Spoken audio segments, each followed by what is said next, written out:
राहुल गांधी की।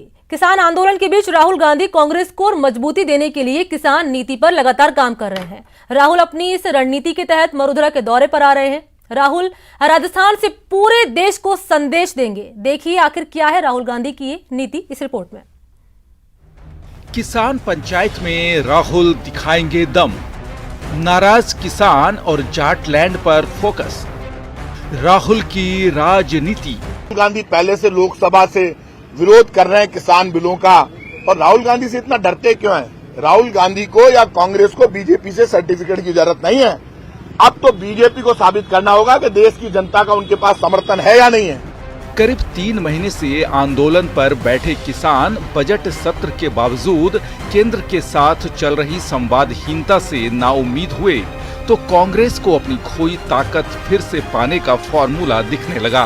के अंदर कोई मुद्दा है, किसानों की पीड़ा की कोई बात है जिसको विपक्ष के तौर के ऊपर कांग्रेस पार्टी उठाती है, तो मुझे बताएं कि राजस्थान से बड़ा कौन सा ऐसा प्रदेश है जहां पर इस किसान का मुद्दा महत्वपूर्ण है। राजस्थान के अंदर किसानों का मुद्दा सबसे महत्वपूर्ण है पूरे हिंदुस्तान में, कहीं की और नहीं। राहुल गांधी दिल्ली से लेकर केरल तक किसानों के मुद्दों को उठाते आए हैं। मरुधरा में सियासी पकड़ मजबूत करने के इरादे से उनका ये दौरा कराया जा रहा है। कांग्रेस पार्टी जब सत्ता में आई थी तब कर्ज माफी का मुद्दा उठाकर कांग्रेस ने सत्ता हासिल की थी, और अब अपनी सियासी पकड़ मजबूत कराने के मकसद से कांग्रेस राहुल गांधी का दौरा करा रही है। किसानों के हितैषी होने का दावा करने वाली कांग्रेस राहुल गांधी के जरिए इस नाराजगी को अपनी ताकत बनाने की रणनीति पर काम कर रही है। राजस्थान से कई बार देश को संदेश देने वाले राहुल गांधी ने एक बार फिर इसके लिए मरुधरा को ही चुना। देश में लाठी गोली के दम पर आप किसानों की आवाज दबाने की कोशिश करोगे तो आपकी केंद्र सरकार भी सुरक्षित नहीं रहेगी। आप में हिम्मत है तो आपके देश के नेताओं को किसानों के बीच में भेजकर दिखाओ, और आप में हिम्मत है तो आप किसानों के बराबर में सभाएं करके दिखाओ। राहुल किसानों के भरोसे दम दिखाने को तैयार हैं। राहुल की इस रणनीति का हिस्सा किसान और जाट हैं। राजस्थान में जाटलैंड को साधने के लिए राहुल किसान पंचायत कर रहे हैं। राहुल 12 और 13 फरवरी को राजस्थान के दौरे पर रहेंगे। श्री गंगानगर जिले के पदमपुर और हनुमानगढ़ के पीलीबंगा में राहुल किसान संवाद करेंगे, तो किशनगढ़ और मकराना में भी राहुल का कार्यक्रम होगा। पंजाब सीमा से सटे हनुमानगढ़ और गंगानगर किसान आंदोलन के गढ़ रहे हैं। वहीं नागौर और मकराना जाटलैंड के रूप में मशहूर हैं। किसान आंदोलन को लेकर केंद्र सरकार के रवैये से किसान नाराज हैं। खासतौर से राजस्थान, हरियाणा और वेस्टर्न यूपी में दबदबा रखने वाली जाट जाति की इस आंदोलन में बढ़ती भागीदारी से कांग्रेस बहुत ही उत्सुक नजर आ रही है, और उसके नेता इसमें अपना सियासी फायदा ढूंढ रहे हैं, और इसी के मुताबिक राहुल गांधी के दौरे कराए जा रहे हैं। कैमरा पर्सन यासीन के साथ बाबूलाल धायल, न्यूज 18 जयपुर। और इधर कांग्रेस के पूर्व राष्ट्रीय अध्यक्ष राहुल गांधी कल राजस्थान आने वाले हैं। हनुमानगढ़ के पीलीबंगा में राहुल के आने की तैयारियां भी लगातार कांग्रेस की तरफ से तेज कर दी गई है। कांग्रेस के प्रदेश प्रभारी अजय माकन, कांग्रेस प्रदेश अध्यक्ष गोविंद सिंह डोटासरा, मंत्री बीडी कल्ला ने इन तैयारियों का जायजा लिया है। और इस बीच माकन ने कहा है कि तीनों बिल वापस लेने तक ये आंदोलन लगातार जारी रहेगा और कांग्रेस किसानों की लड़ाई में उनके साथ है। पूर्व राष्ट्रीय अध्यक्ष राहुल गांधी कल हनुमानगढ़ जिले के पीलीबंगा में किसान आंदोलन के समर्थन में एक सभा को संबोधित करेंगे। फिलहाल आप देख सकते हैं कि मेरे पीछे ये स्टेज है, और यहाँ पर ये कांग्रेस के जो कार्यकर्ता हैं, जिले के वरिष्ठ कार्यकर्ता, ये सारी व्यवस्थाओं को देख रहे हैं। और इनका ये दावा है कि कल जो है हजारों की भीड़ एकत्रित होगी, और कांग्रेस जो है तीनों कृषि बिल जब तक वापस नहीं होते तब तक वो आंदोलन करेगी और किसानों के साथ रहेगी। आप ये भी देख सकते हैं कि पीछे जो है वहाँ कांग्रेस के जिले भर के कार्यकर्ता भी हैं, सुरक्षा एजेंसियों से जुड़े अधिकारी, कर्मचारी, स्थानीय पुलिस, ये सब व्यवस्थाएं देख रहे हैं। और कल यहाँ इसी जगह कांग्रेस के पूर्व अध्यक्ष राहुल गांधी की एक बड़ी सभा होगी, और जिसमें कांग्रेस के नेताओं का दावा है कि हजारों की भीड़ एकत्रित होगी। राजू रामगढ़िया, न्यूज 18 राजस्थान, हनुमान।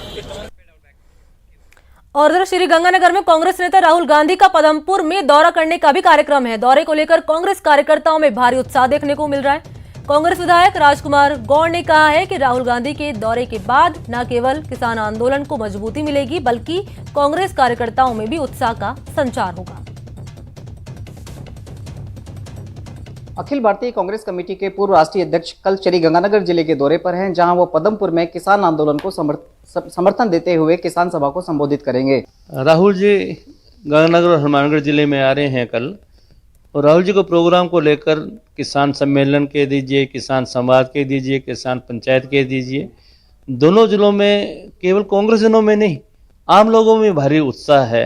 चाहे किसान की बात करें, मजदूर की बात करें, व्यापारी की बात करें, तमाम लोग इस बात को लेकर बहुत ही खुश हैं और उस सभाओं को सफल बनाने के लिए लगे हुए हैं, क्योंकि इन सभाओं में उन मुद्दों पे बात होगी जिस मुद्दे पे किसान पिछले 3 महीने से आंदोलन कर रहा है। सैकड़ों हमारे साथी किसानों ने अपनी शहादत दे दी, और उसके बावजूद भी केंद्र सरकार जो है हठधर्मी किए हुए हैं। इस तरह की हठधर्मी लोकतंत्र में कहीं भी वाजिब नहीं ठहराई जा सकती। तो अगली खबर है किसान आंदोलन से जुड़ी हुई। किसान संगठनों ने कल टोल नाकों पर धरना देने और टोल प्लाजा की फ्री करने का इनकी तरफ से ऐलान किया गया है। प्रदेश के कुछ हिस्सों के हाईवे और मेगा हाईवे पर भी इसका असर देखने को मिल रहा है। किसान नेताओं ने आज ऐलान किया है कि जब तक मोदी सरकार कृषि कानून वापस नहीं ले लेती, किसान आंदोलन जारी रहेगा। और राजस्थान में कल टोल प्लाजा फ्री कर जनता का समर्थन ये लोग हासिल करेंगे।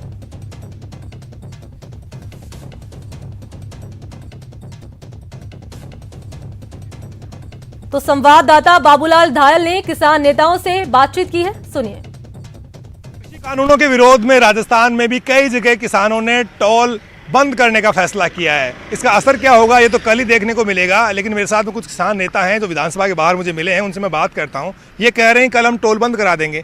राजस्थान में किसान आंदोलन का कोई ज़्यादा असर दिख नहीं रहा है। कांग्रेस जरूर कोशिश कर रही है इस आंदोलन को आगे बढ़ाने की। आप लोगों की तैयारी क्या है? राजस्थान में किसान आंदोलन अब दिन प्रतिदिन आगे बढ़ रहा है, और कल राजस्थान के किसान परिषद, मैं प्रदेश अध्यक्ष राजस्थान किसान परिषद का, हरिनान गठाला, किसान सभा, किसान यूनियन, भारतीय किसान यूनियन, ये सब मिल करके राजस्थान के सभी जगह हम टोल फ्री करवाएंगे, धरने देंगे, हर जिला हेडक्वार्टर पर कलेक्टर को धरना देंगे और किसान टोल फ्री कराएंगे। बड़ी मजबूती से लड़ेंगे। और जो दिल्ली में पिछले 80 रोज से लाखों किसान चारों बॉर्डर पर बैठे हैं, शाजापुर बॉर्डर, गाजीपुर बॉर्डर, टिकरी बॉर्डर, सिंधु बॉर्डर, 200 लोगों ने, किसानों ने शहादत दे दी है। अच्छा जगदीश शर्मा जी, आपकी क्या तैयारी है? कितने टोल बंद हो जाएंगे कल आपके ख्याल से? कितने टोलों पर आप धरना देंगे और टोल नहीं देने देंगे आम जनता को? पूरे राजस्थान में ही ये अभियान है। यानी कि कल जो है राजस्थान में भी कुछ जगहों पर आपको टोल बंदी दिख सकती है। किसान नेताओं ने ऐलान किया है कि वो कल टोल नहीं वसूलने देंगे और आम जनता को राहत देंगे, लेकिन फिलहाल टोल बंदी एक दिन के लिए किसान करने जा रहे हैं। असर क्या होगा ये आने वाला कल ही बताएगा। कैमरा पर्सन यासीन के साथ बाबूलाल धायल, न्यूज 18 जयपुर। और चलिए रुक कर लेते हैं अलवर का। अलवर के झालाटाला गांव में किसान महापंचायत यहां पर आयोजित की गई है। इस दौरान किसान नेता राकेश टिकैत ने नया नारा दिया है कि हम ही किसान हैं और हम ही जवान हैं। राकेश टिकैत ने कहा कि हल चलाने वाले किसान के साथ अब किसी के सामने नहीं झुकेंगे। टिकैत ने आगे कहा कि सरकार इस आंदोलन को तोड़ने की लगातार कोशिश कर रही है, लेकिन किसान आंदोलन जब तक जारी रहेगा तब तक सरकार तीनों कृषि कानून को वापस नहीं ले लेती। ये नारा होगा इस आंदोलन का, नारा होगा इस आंदोलन का, हम ही किसान हैं, हम ही जवान हैं। जो मेरे नौजवान साथी जो पुलिस फोर्स और मिलिट्री में नौकरी करते हैं, कल एक गांव से फोन आया, उसने कहा कि आपके बॉर्डर पे वो ड्यूटी दे रहा है, हमारा बालक है, उसका जन्मदिन है आज। तो कोचिंग सिटी एक बार फिर से स्टूडेंट से गुलजार हो रही है। जी हां, कोरोना गाइडलाइन के मुताबिक कोचिंग संस्थानों ने सरकार की गाइडलाइन की पालना के पूरे इंतजाम कर लिए हैं, ताकि स्टूडेंट्स और उनके पेरेंट्स में अपनी सुरक्षा को लेकर कोई डर ना रहे। वहीं आरोग्यम अस्पताल का जायजा लिया हमारे संवाददाता शाकिर अली ने। कोटा में कोचिंग एक बार फिर गुलजार हो गई है। जो इंतजार था वो इंतजार थम गया है, लेकिन कोचिंग की जो गाइडलाइन है, सरकार की जो गाइडलाइन है, उसकी पालना के मुताबिक तमाम इंतजाम किए गए और कोचिंग संस्थानों ने खुद ने ही अपनी ही पहल पर जो बच्चों की सुरक्षा के लिए इंतजाम किए हैं वो तारीफ काबिल है। ये कोटा के एलन कोचिंग संस्थान की ओर से तैयार करवाया गया हॉस्पिटल है, जहाँ पर किसी भी बच्चे को या उसके अभिभावक को या आसपास के क्षेत्र में रहने वाले लोगों को कोई भी समस्या आती है, कोई भी परेशानी आती है, तो वो इस अस्पताल में पहुंचेंगे और मुकम्मल इलाज भी पाएंगे।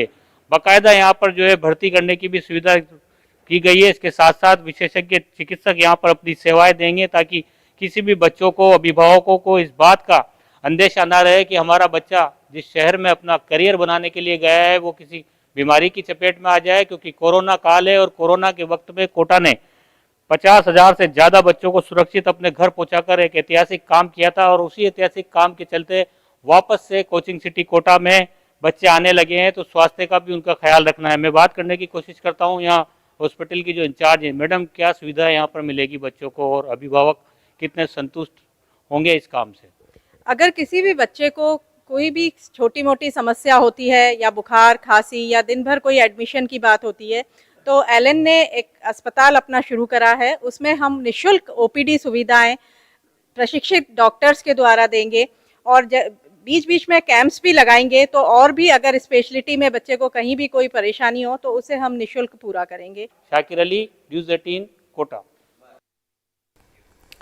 और चलिए बात कर लेते हैं रफ्तार की कहर की। आपकी टीवी स्क्रीन पर दो तस्वीर आपको दिखा रहे हैं। तो देखिए, पहली तस्वीर आपको दिखा रहे हैं सीकर के रामगढ़ शेखावाटी की, जहां पर कार और गेहूं काटने की मशीन में भिड़ंत हो गई। हादसे में कार सवार 2 लोगों की मौत हो गई जबकि 2 लोग घायल हो गए हैं। और दूसरी तस्वीर है सवाई माधोपुर की, जहां पर लालसोट कोटा मेगा हाईवे पर तेज रफ्तार पिकअप ने बाइक को टक्कर मार दी। हादसे में बाइक सवार 2 लोगों की मौत हो गई।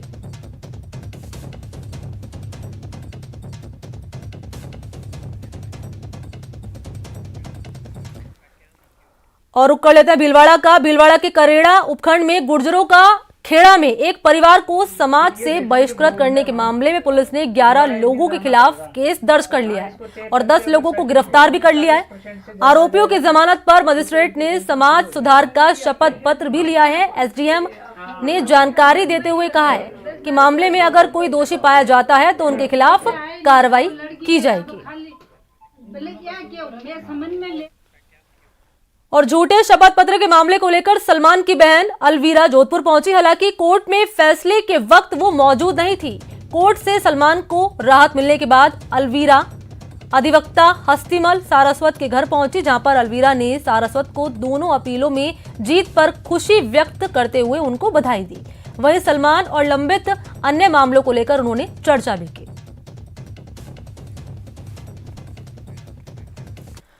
और चलिए बात कर लेते हैं राजधानी जयपुर की, जहां पर चोरों ने ट्रांसपोर्ट नगर और बजाज नगर थाना क्षेत्र में 2 अलग अलग जैन मंदिर को चोरों ने निशाना बनाया है। चोर गिरोह ने मंदिर से प्राचीन मूर्ति, छत्र समेत कई सामानों पर हाथ साफ कर दिया। अलवर के तिजारा में भी जैन मंदिर में चोरी की वारदात सामने आई है। हालांकि तीनों वारदातों में एक ही गिरोह का हाथ बताया जा रहा है। पुलिस मामले की जांच कर रही है और चोरी की वारदातों के बाद जयपुर पुलिस ने जैन मंदिरों की सुरक्षा भी अब बढ़ा दी है। तो अभी जैन मंदिर चोरी वाली जो वारदात है काफ़ी सेंसिटिव वारदात है और इसको लेकर के हम लोग भी उतने ही संवेदनशील हैं। हमारी जो सीएसटी टीम है, डीएसटी की जो टीम है, थाना पुलिस है, सभी मिलकर के इसमें लगातार एफर्ट्स कर रहे हैं, प्रयास कर रहे हैं। और चलिए बात कर लेते हैं नेटवर्क 18 की पहल स्वाभिमान भारत की। आत्मनिर्भरता की ओर बढ़ने की भारतीयों में एक स्वाभाविक क्षमता होती है। इसका एक सीधा रिश्ता होता है आत्मसम्मान और स्वावलंबन से। नेटवर्क 18 की पहल स्वाभिमान भारत प्रेजेंटेड बाय आरटीसी ने देश भर से ऐसी कहानियों को चुना है जिनमें बिना किसी सरकारी मदद के अपनी समस्याओं को लोगों ने खुद सुलझाया है। ये कहानियां हैं नए प्रयोगों और स्वनिर्भरता की, जो कि हमें एक राष्ट्र के तौर पर परिभाषित करती है। यह एक स्टार्टअप की कहानी है जो ई कॉमर्स और ओटीटी प्लेयर्स को एआई ड्राइवन टेक्नोलॉजी के जरिए कंज्यूमर्स की अनुभव को और आसान और बेहतर बनाने में उनकी मदद करती है। देखिए, और चलिए ब्रेक के बाद बात कर लेते हैं फास्टैग पेमेंट की। देश भर में 15 फरवरी से सभी नेशनल हाईवे पर टोल टैक्स का पेमेंट फास्टैग के जरिए करना अब अनिवार्य हो जाएगा। लेकिन अभी तक प्रदेश में एनएचएआई के टोल पर फास्टैग से भुगतान करने वालों की वाहनों की संख्या 81% ही है। देखिए, 15 फरवरी से फास्टैग अनिवार्य। फास्टैग नहीं लगाया तो महंगा पड़ेगा, 2 गुना देना होगा टोल टैक्स। देश भर के सभी नेशनल हाईवे के टोल प्लाजा पर कैश पेमेंट भूल जाइए, क्योंकि 15 फरवरी से टोल प्लाजा पर सिर्फ फास्टैग के जरिए पेमेंट होगा। पूरे देश भर में 15 फरवरी से फास्टैग अनिवार्य हो जाएगा, यानी कि यदि आप गाड़ी लेकर नेशनल हाईवे के टोल प्लाजा से गुजरेंगे तो वहां पर टोल टैक्स चुकाने के लिए आपको फास्टैग का ही उपयोग करना पड़ेगा। दरअसल अभी तक छूट ये दी हुई थी कि एक लेन जो टोल प्लाजा पर होती है वहाँ पर कैश के जरिए भी भुगतान किया जा रहा था, लेकिन 15 फरवरी से ये तमाम जो सुविधा है कैश की वो बंद हो जाएगी। लगातार कैशलेस सिस्टम को बढ़ावा देने के लिए सरकार इस कोशिश में लगी है कि फास्टैग का उपयोग ज़्यादा से ज़्यादा किया जाए। इसको लेकर समय समय पर तारीखें भी बढ़ाई गई। केंद्र सरकार भले ही टोल प्लाजा पर गाड़ियों की लंबी लाइन से छुटकारा दिलाने और सिस्टम में पारदर्शिता लाने के लिए फास्टैग के जरिए पेमेंट लागू करने जा रही है, लेकिन अभी भी सभी वाहन चालक फास्टैग का इस्तेमाल करने को तैयार नहीं है। NHAI के आंकड़ों के मुताबिक प्रदेश में 10 फरवरी तक करीब 89 टोल प्लाजा से गुजरने वाले करीब 81% वाहनों ने फास्टैग का इस्तेमाल किया है। अभी भी कई वाहन चालक टोल प्लाजा पर फास्टैग का इस्तेमाल नहीं कर कैश के जरिए भुगतान करते नजर आ रहे हैं। कुछ वाहन चालक 15 फरवरी से पहले फास्टैग लगवाने का ही बात कह रहे हैं, तो कुछ को फास्टैग अकाउंट को लेकर शिकायत है। कर रहे हैं, लगवाना है 15 तारीख। सुविधा ज्यादा मिलेगी कि इसमें कैश में ज्यादा सुविधा है? कैश तो कब उपयोग बैंक में कब खेती करते हैं तो बैलेंस तो कम रहता है ना। कब लगवाओगे आप? बस 1-2 दिन में 15 तारीख है ना लास्ट। अरे बैलेंस डलवाया था लेकिन खत्म हो गया, पता ही नहीं पड़ा। इसमें मैसेज भी नहीं आते इसमें कभी तो, इसलिए परेशान हो गए। वापस बैग लेके आए हम, बताओ क्या करे जाए। प्रदेश की ज्यादातर NHAI के टोल प्लाजा पर फिलहाल एक कैश लेन है, लेकिन टोल प्लाजा पर ये कैश लेन 15 फरवरी तक पूरी तरह बंद हो जाएगा। उसके बाद फास्टैग का इस्तेमाल नहीं करने वालों को 2 गुना टोल टैक्स देना होगा। तो देर मत कीजिए, कैश पेमेंट भूल जाइए, फौरन गाड़ियों पर फास्टैग स्टिकर लगवाइए और नेशनल हाईवे पर बिना किसी रुकावट के कैशलेस पेमेंट का सफर कीजिए। न्यूज़ 18 राजस्थान के लिए जयपुर से दीपक व्यास की रिपोर्ट। और चलिए रुक कर लेते हैं, अगली खबर का बात कर लेते हैं चित्तौड़गढ़ जिले की, जहां पर कृष्णधाम सांवलिया जी मंदिर का भंडार अमावस्या के एक दिन पहले बुधवार को खोला गया है, जिसमें रिकॉर्ड 7 करोड़ से ज्यादा की राशि निकली है। अभी भी शेष राशि की गणना बाकी है। भंडार से निकली ये राशि अब तक की सर्वाधिक मानी जा रही है। कोरोना काल में चौथी बार खोले गए भंडार में इस बार रिकॉर्ड राशि मिली है। भंडार में 91 ग्राम सोना और 4 किलो 200 ग्राम चांदी भी निकली है। हर महीने ये भंडारा अमावस्या से एक दिन पहले खोला जाता है।